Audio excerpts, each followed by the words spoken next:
大家好，本人是陈龙宇，请风水师来看阳宅的最佳时机是什么时候？这个问题其实一句话就可以讲完了啦，当然是越早越好但是在我20几年来的看宅经验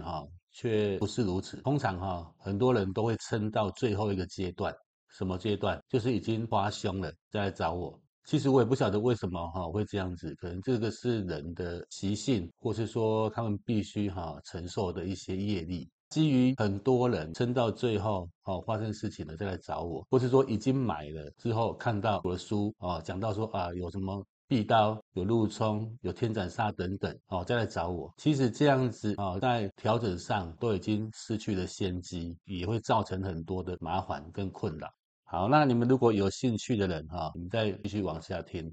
找风水老师看房子最佳的时机当然是第一个购屋或者是租屋前，可以说是100分为什么这时候最好？这理由很简单第一个当然你可以避免买到或租到完全不能改的房子。有些房子是完全不能改的比如说前面后面左右有严重的壁刀或者严重的路冲、天斩煞屋吉煞一些严重的形煞。这个是没有办法改的这个不是像坊间的老师讲说挂个什么山海镇八卦镜就能解决，这不是这样子这里如果有看过我的教材或是我的书籍的人都知道，壁刀的原理是怎么样，它要化解要怎么样化解，是有条件的那不是随便挂个什么东西都能解的那个没有用如果请老师先帮你看，那你就不会买到这种房子，不会买到这种不能改的房子。第二个是选择的自由度，这个就是说你在买房子前，提前请老师帮你看房子，这样子的话可以有更多的选择。那如果发现风水不好，你就可以直接换另外一间嘛。不要说买了之后才来后悔说有什么壁刀、有什么天斩煞之类的。第三个，省钱省事。虽然说你购物前要请风水师要花一笔费用嘛，但是你想想看你如果在购物前能够知道说这件就不好，那你可以省下定金，对不对？你就不用付定金了。你不要等到定金已经付了，然后再请老师来看，结果又不行，那你定金就白白损失了嘛。那还有一种情况是，有的已经买了，结果发现家里是那种系统式的家具。系统式的家具就是像比如说衣柜啦、书柜啦，那个都已经固定了。那我们三元纳气的话，就是要调整你的床位啊，还有这个窗户怎么开，门怎么开。当然门怎么开那个不会叫你改大门啊，窗户也不是叫你改窗户的位置的窗户位置那是不能改的，我们只是改左右左右开滑，比如说开左边开右边这样子而已。比如说像这个床，它本来摆这边，结果它床可是固定的，或者说这边它有衣柜，那衣柜它也把它固定了，结果我们调的时候必须把这个床位挪过来这边有可能这样子啊。那这样子怎么办？你变成这衣柜要拆床也要拆那这样子就很麻烦。第四个心情会更轻松，因为你提前了解这个房子的风水情况，让你购屋或租屋会更加的放心，减少后顾之忧如果说等到你买了才发现说这边也有问题，那边也有问题，而且问题很大没有办法改或是很难改的，那你这样子心理上就会产生很大的压力跟烦恼。第五个，节省时间。你在购物或者租屋前，请风水老师看，可以让过程整个更加顺利，避免后续因为风水问题而需要花费更多的时间去处理嘛。比如说你住进去了在改装潢，有时候需要搬出去装潢你如果人住在里面这要注意如果是大装潢好几天的那一种，你人如果没有搬出去的话，你会被吵到脑神经衰弱，有时候甚至会因为这样子而导致一些车祸、意外、血光尤其是家中有神位，然后神位又可以看得到在施工，或者施工会吵到神位的，像这一种也会影响家里的人的，容易发生意外、血光像这种情况，我都会建议他先搬出去，先去住在饭店、旅馆，等到装潢好了再住进来。一般我会这样子。所以你在租屋前就先看，就可以避免到这5点。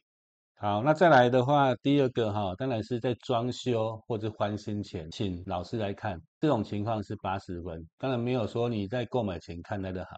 但是也还有80分。它的优点是第一个省钱省力，因为你在装修或换新前，请老师看，可以避免装修后发现问题，需要重新改动嘛，省下不必要的时间跟费用嘛。第二个，整体效果更好，因为你提前了解风水的要求所以设计的时候就能够将美观跟风水一起考虑，避免风水与设计不协调的问题。第三个是定制装修更精准，这是什么意思就是说风水师他可以参与设计，那这样子可以依据风水的建议选择材料还有颜色、家具的位置，这些的话你都可以事先知道风水师可以跟装潢设计师沟通，甚至也可以搭配你们家里的八字的喜用神来选择这种颜色。好，再来装修或者翻新后再请老师，这样子的话，事实上就只剩下大概60分还是有好处的啦比最后一个还是有好处的，预防胜于治疗嘛。一样还是可以的只是说就没有像前面那么灵活了第二个还是可以节省额外的开支。其实很多找我去看阳宅的也是这样子，都已经装修好了那我去可能就是帮他挪一下床位、座位建议窗户开左边、开右边，这样子他就可以避免很大的麻烦，受到旺气，避免衰气。那如果等到事情发生了再调整，那可能需要更复杂的方案花费会更大，而且会造成很大的伤害好，再来的话，当然就是最不好的就是等到发生变故后那这样子就不及格了这个不止不及格，这还是已经是负分的因为这已经造成伤害了很多都是这样子。因为他可能一开始不相信阳宅了，也有可能这样子不相信阳宅，等到事情发生了才来找老师来看那这样子的话，其实很不好。第一个问题已经发生了，损失难以挽回。有些阳宅它造成的影响是那种无法挽回的啦。比如说阳宅导致它发生车祸，然后手断了或脚断了，那你再住到好阳宅，你再把阳宅调好，你怎么把断的手跟断的脚长回来？这不可能啊。所以很多这种阳宅它是永久性的伤害所以这个就算再调好了，顶多只是让你以后可以赚钱、身体好，但是你如果真的因为阳宅而导致永久性的伤害，那就已经没有办法再挽回了第二个心理压力更大。假设家中有人发生这种无法挽回的不幸，对一个家庭而言，不是只有发生事情那个，而是整个家人心理压力都很大。尤其是经济支柱发生意外了，那这样子整个家里都陷入了困境，这个影响很大然后第三个就是影响家庭的和谐因为等到发生事情之后，家庭成员之间可能会因为不顺而产生了矛盾和争执等等，问题很多这问题会越来越多。你不要以为说已经发生了就没事了，它不是这样子发生了会再发生更严重的，而且会越来越严重所以总结来说，越早请风水老师来看房子，能够更有效的预防问题，更能够减少风险和损失好，那我们就讲解到这边